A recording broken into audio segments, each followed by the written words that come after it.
Gabon Politique, une émission hebdomadaire consacrée à la politique nationale, présentée par Claudette Eworé et Achille Mwanda Moussoti, tous les mardis à partir de 10h05, rediffusion mardi 20h. Mesdames, Messieurs, chers auditeurs, bonjour, bonsoir, selon vos zones et heures d'écoute. Vous êtes les bienvenus à ce numéro de l'émission Gabon Politique de Radio Gabon. Nous recevons avec plaisir et honneur Madame Paulette Missambo, vice-présidente de l'Union nationale et candidate déclarée à la succession de Zachary Mimboto, président sortant de cette formation politique de l'opposition, créée en 2010 et dissous un an plus tard par le ministère de l'Intérieur pour avoir violé la Constitution. En 2015, le parti est réhabilité sous la pression de l'Union africaine. Bref, notre invitée est également une ancienne membre influente des gouvernements sous la présidence de feu Omar Bongo Ondimba.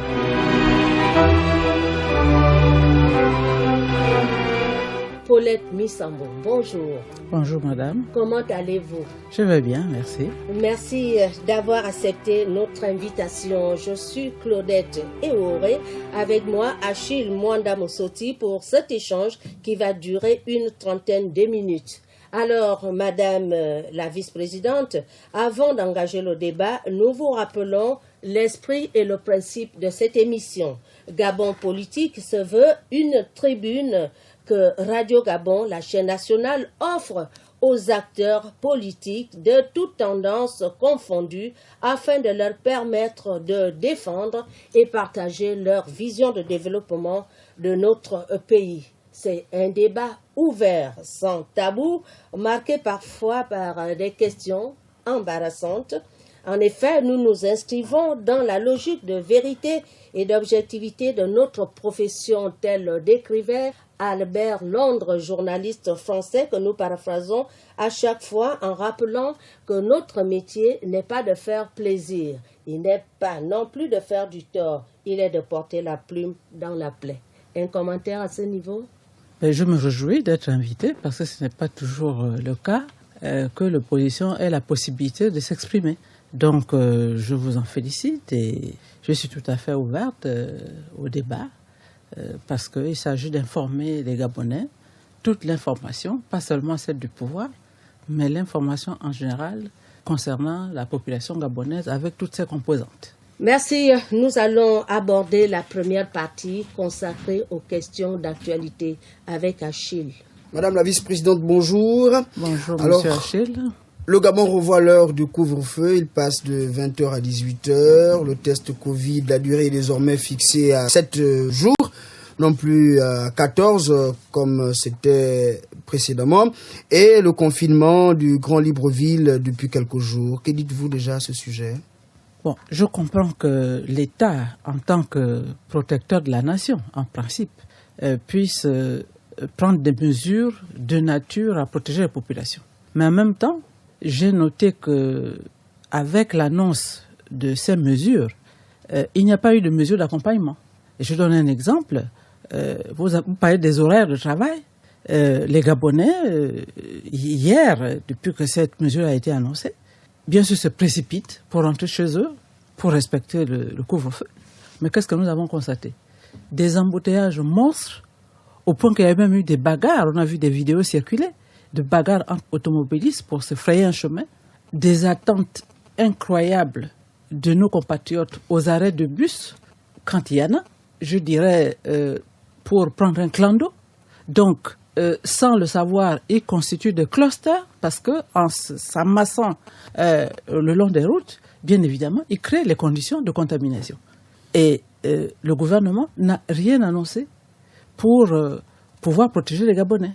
Ils auraient dû prendre des dispositions, par exemple, pour réaménager les circuits de circulation des routes.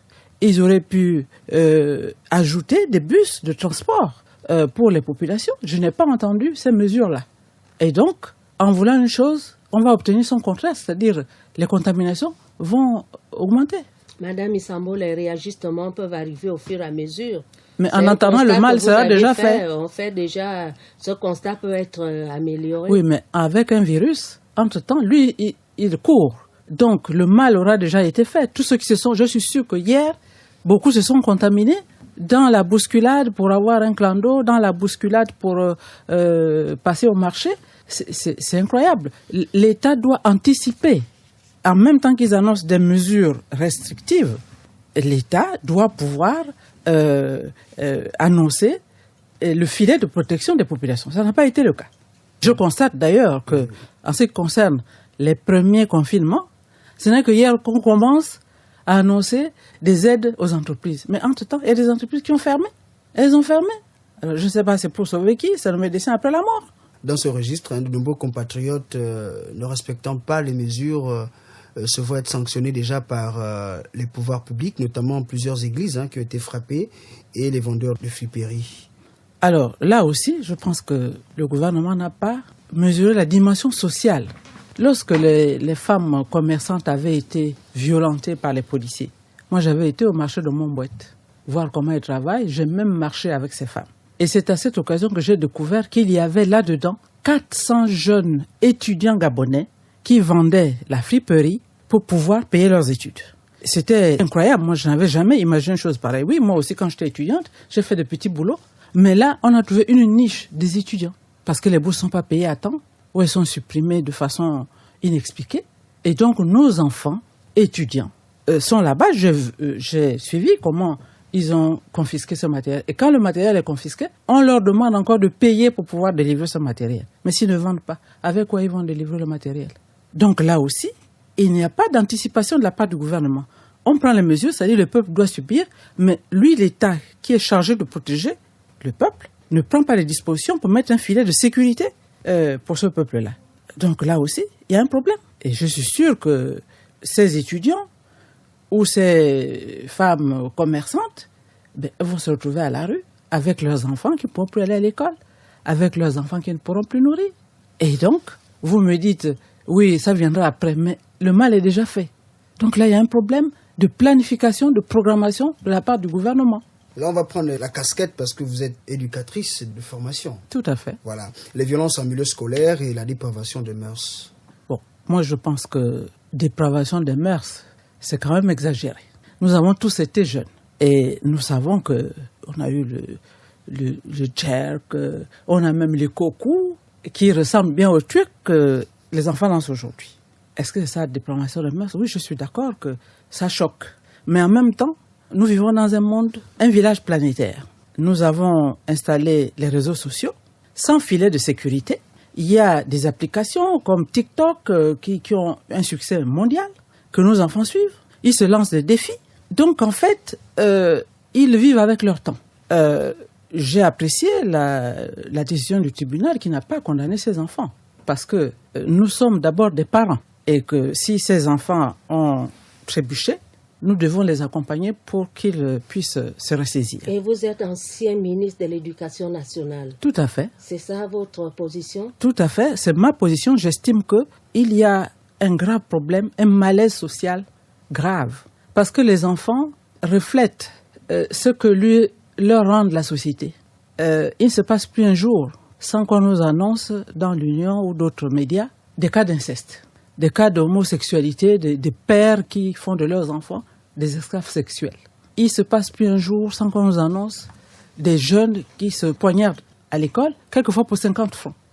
Tout ça renvoie un message. Et le message, c'est la pauvreté rampante dans laquelle se trouvent les Gabonais. Madame Isambo, vous avez parlé de les nouvelles technologies de l'information et de la communication. Oui. À votre époque, lorsque vous étiez au gouvernement, ça n'avait pas l'ampleur que ces moyens ont aujourd'hui. Oui, justement. Donc, vous n'aviez pas eu cette catégorie d'élèves. Non, on a eu autre chose. Pas la même influence. Non, on a eu autre chose. Par exemple, les cascadeurs sur les bus, les violences. Les élèves du lycée technique qui partaient du lycée technique pour venir attaquer ceux du lycée national de Yomba. Donc, les violences scolaires.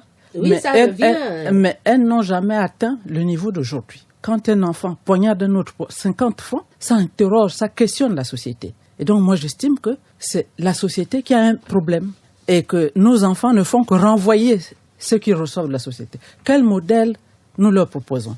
Quel est le filet sécuritaire sociale que les pouvoirs publics ont mis en place pour pouvoir protéger nos enfants? Il n'y en a pas. Donc moi, je pense qu'il faut une grande consultation nationale sur les questions de la jeunesse, sur les attentes de la jeunesse, de façon à ce que les parents aussi répondent. Parce que l'éducation de l'enfant commence à la maison. Ensuite, il y a l'école. Et puis, il y a la société, ce que renvoie la société. Et il y a un malaise tel que les enfants sont livrés à eux-mêmes et c'est à l'État de créer le filet social. Par exemple, on avait institué l'éducation civique comme matière à part entière. Les inspecteurs de la vie scolaire, les sociologues, les psychologues, les papas et les mamans, toute la société doit s'interroger et regarder ensemble quel modèle nous pouvons offrir à nos enfants. Parce qu'ils ne sont que le reflet de notre propre société. Ce sont des propositions intéressantes. Le gouvernement vous écoute. Achille va boucler. Oui, Madame la vice-présidente, la 5e législature du Sénat, l'ouverture c'est pour bientôt. Les élections sénatoriales viennent de se passer. L'Union nationale n'a obtenu aucun élu.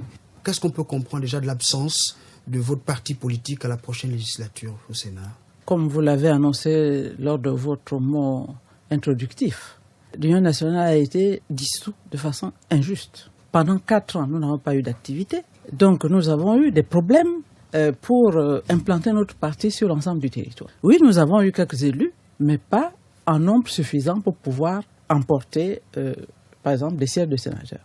Nous le reconnaissons et c'est une de nos missions dans le cadre de notre travail futur, du renouvellement de la direction, pour prendre en charge cette question de l'implantation du parti.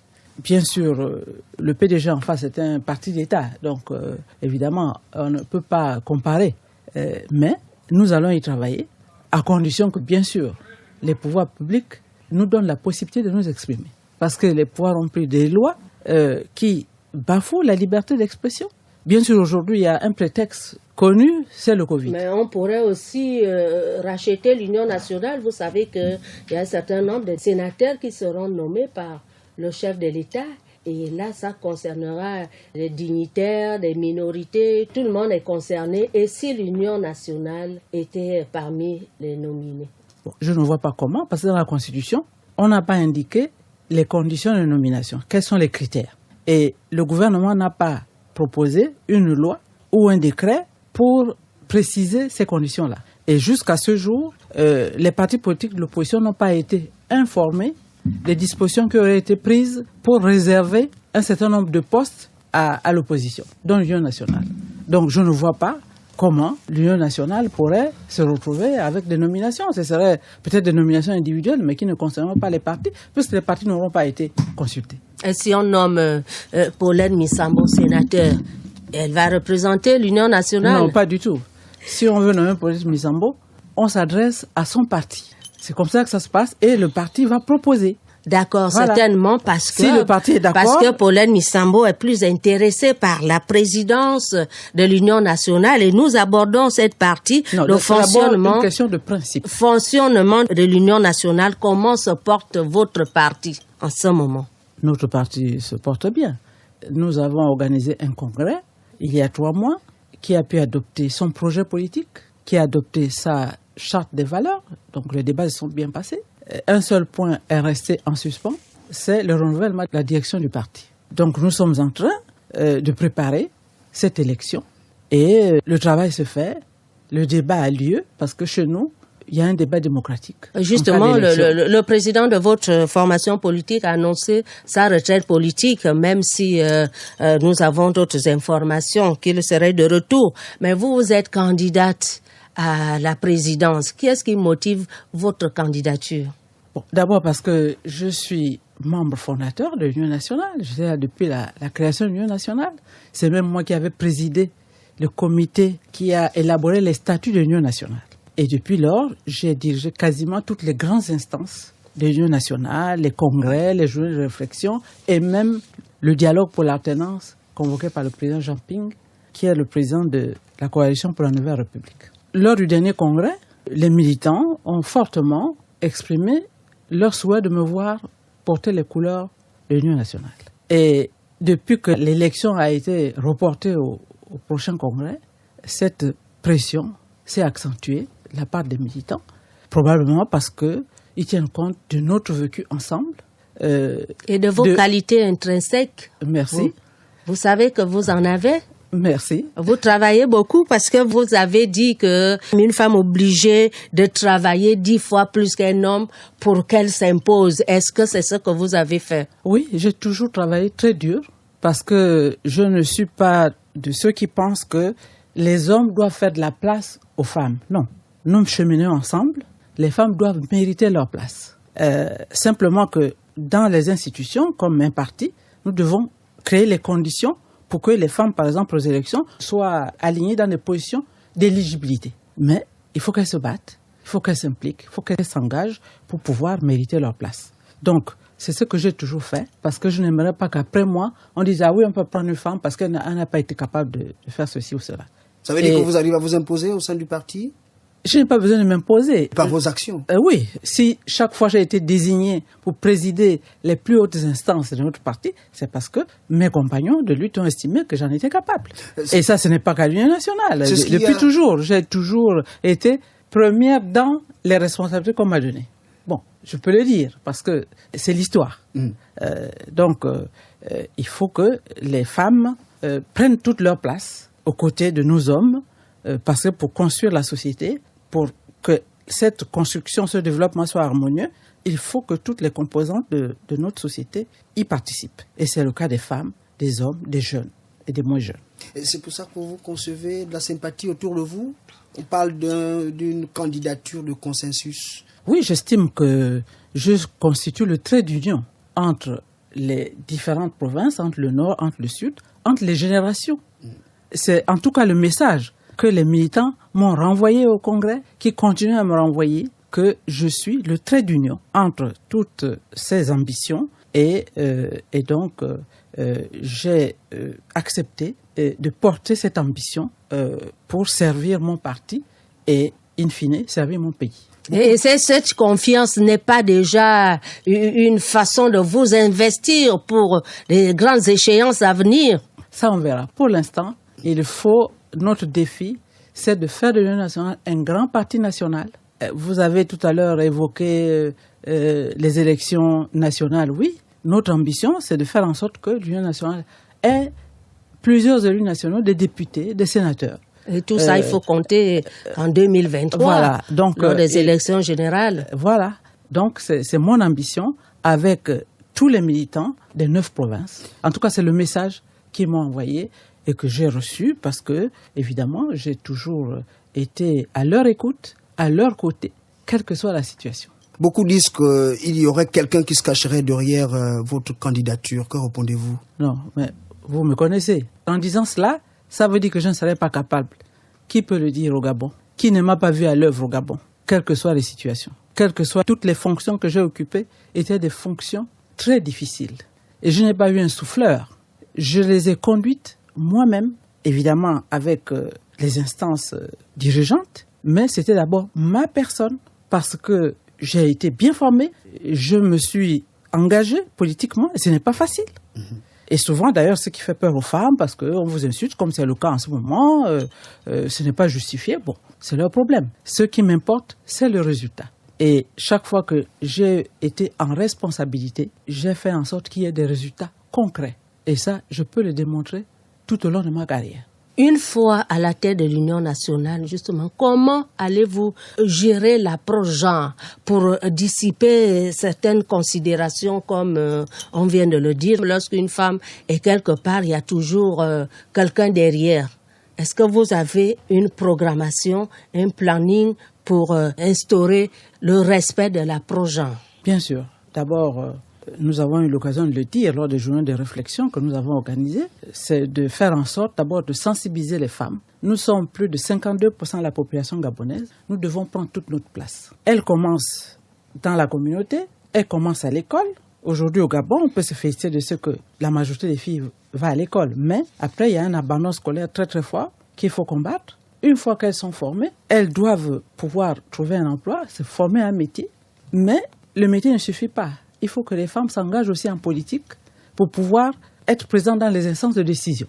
Et cela a été mon combat pendant des années et je vais en sorte qu'il en soit ainsi. Donc, dans mon parti, je ferai en sorte que les femmes s'engagent. D'ailleurs, je peux vous dire que depuis que j'ai annoncé ma candidature, des dizaines de femmes m'appellent pour pouvoir adhérer à l'Union nationale.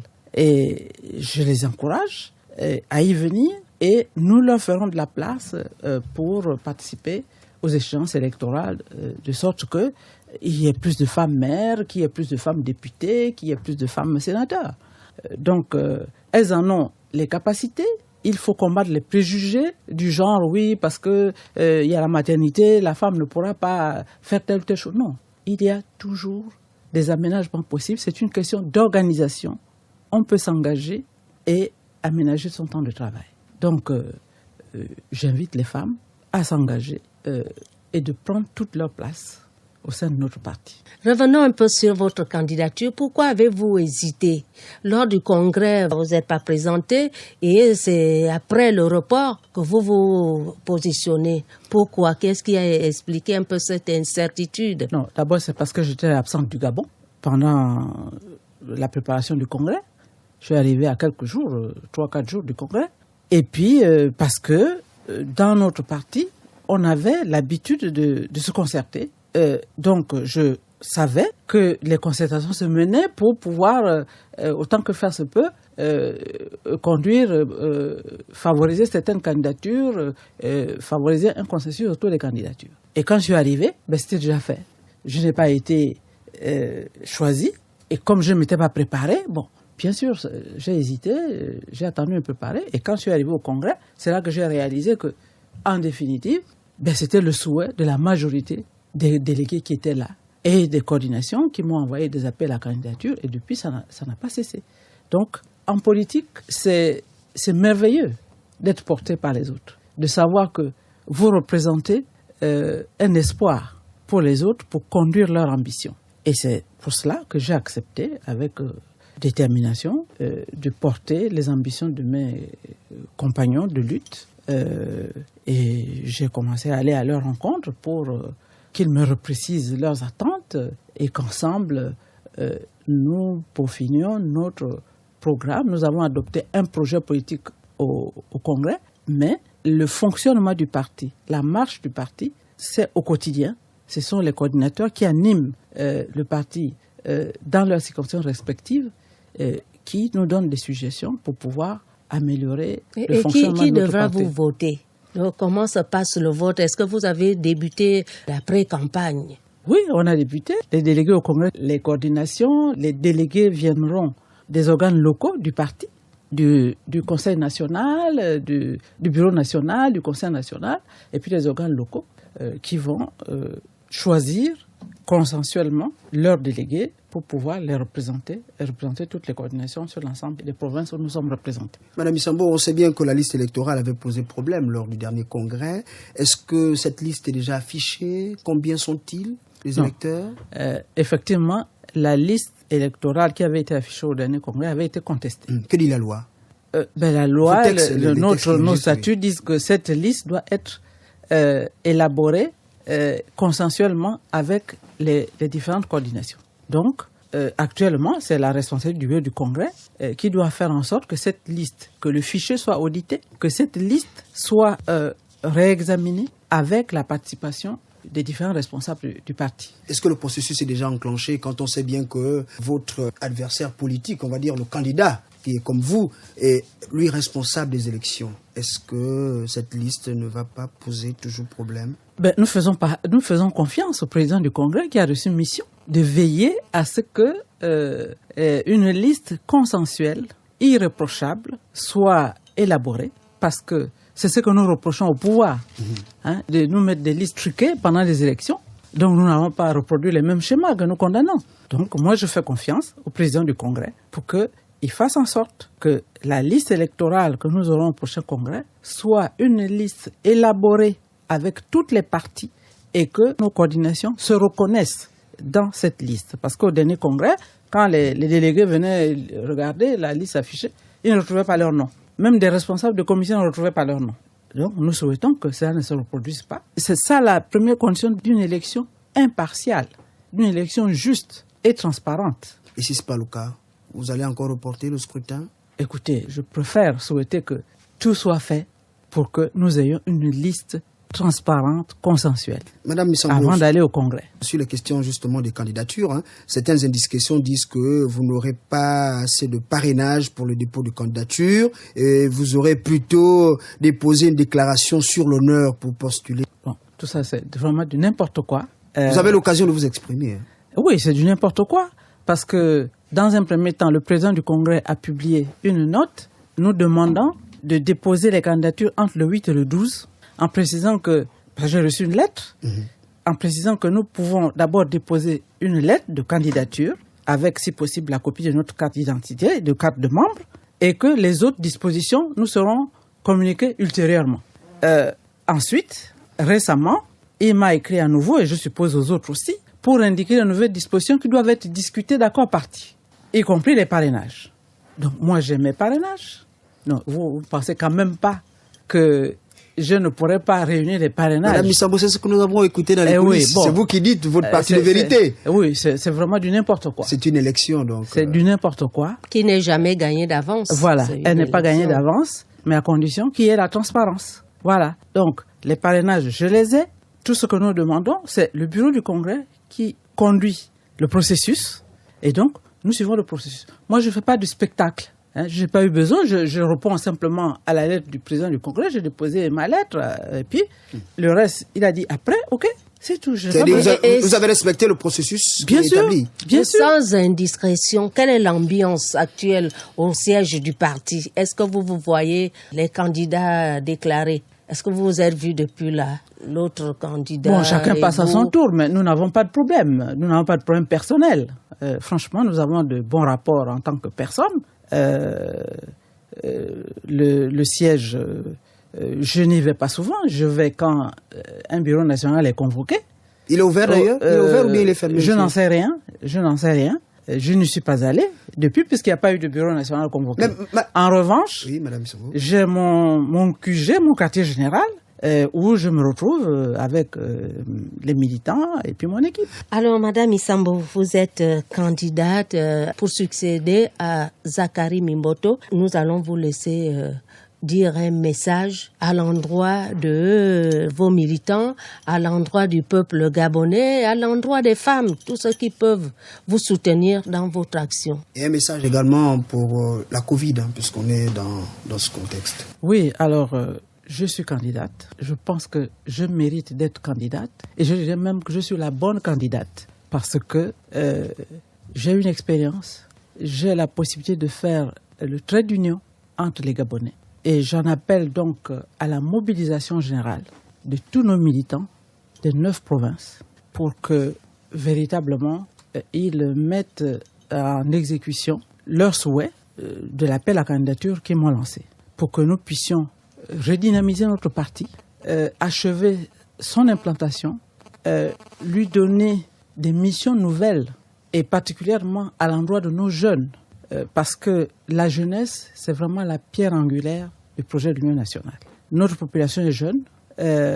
C'est là où il y a le génie créateur d'un pays. Et donc, j'en appelle à cette jeunesse qui me connaît bien pour qu'elle puisse se saisir de cette occasion pour que nous lancions un grand parti national. Nous avons parlé tout à l'heure du Covid.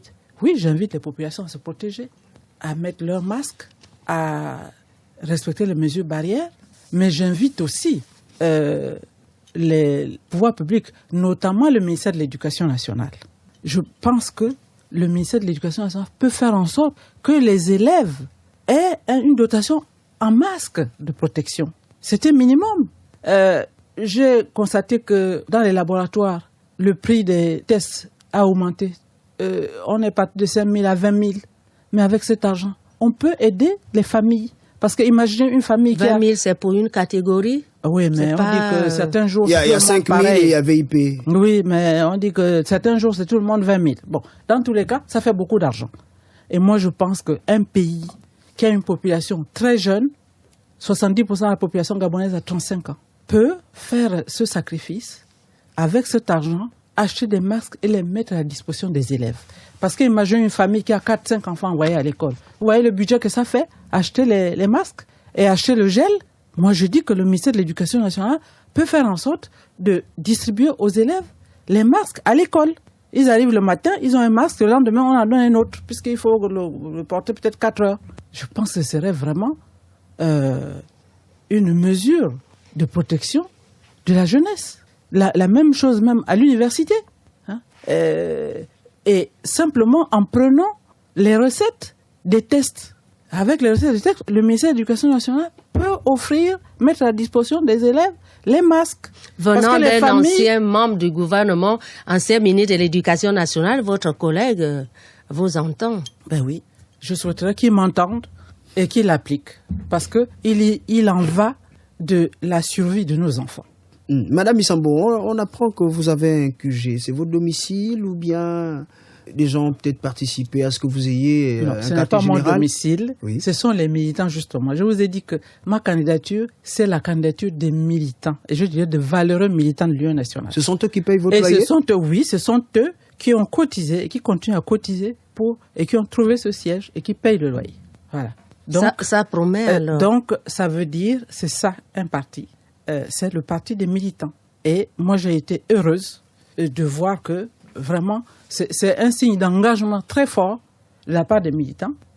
Au lieu d'attendre que ce soit Mme Misambo qui paye, les militants ont dit, nous cotisons et nous allons nous-mêmes payer le loyer de votre quartier général, de notre quartier général, parce qu'au moment où nous parlons, ils sont là-bas en train de travailler. À nous revoir alors après l'élection. Absolument. Vous êtes confiante? Je suis confiante. Et maintenant que la porte de la RTG m'est ouverte, je m'en réjouis et je reviendrai avec plaisir. C'est ainsi que prend fin cette émission Gabon Politique. Nous avons reçu Paulette Misambo, vice-présidente sortante et candidate à la tête de l'Union nationale. Femme de caractère et de conviction, l'ancien membre du gouvernement a de réelles ambitions pour sa formation politique qui se situe bien sûr dans l'opposition. Merci Madame Misambo pour votre disponibilité. Merci à vous, madame, merci à vous, monsieur, et merci aux auditeurs qui nous ont suivis. Cette émission a été réalisée par Hans Ndong-Mendam et Julien Makita. On se retrouve très prochainement avec un autre invité sur Radio Gabon, la référence.